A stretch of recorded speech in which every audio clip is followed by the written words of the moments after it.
আজরাইল আলাইহিস সালাম আবার ডাক দিয়া বলবেন, আপনি আমি ব্যতীত আর কোনো সত্তা কেউ আসমান জমিনের ভিতরে আর নাই। আল্লাহ রব্বুল আলামিন বলবেন, যেহেতু তুমিও চিরস্থায়ী নয়, তুমি নিজের রূহটা নিজের হাত দ্বারা বের করে নাও।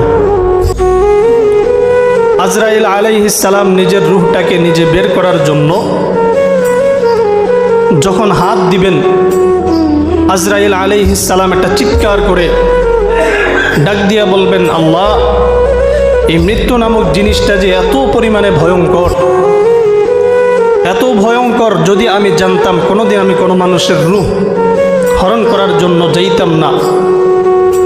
কুল ইয়াতাওয়াফাকুম মালাকুল মাউতিল্লাযী উকিলা বিকুম। আল্লাহ রাব্বুল আলামিন মৃত্যুর কাজে নিয়োজিত একদলকে নিযুক্ত করেছেন, ফেরেশতাদেরকে নিযুক্ত করেছেন।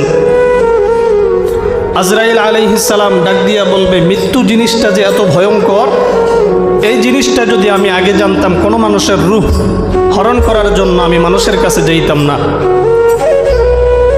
অতঃপর আজরাইল আলাইহিস সালাম ও দুনিয়া থেকে বিদায় নিয়ে চলে যাবেন।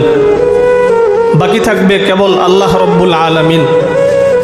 তার দুনিয়ার ভিতরে কেউ থাকতে পারবে না, সবাই মৃত্যুর স্বাদ আস্বাদন করা লাগবে।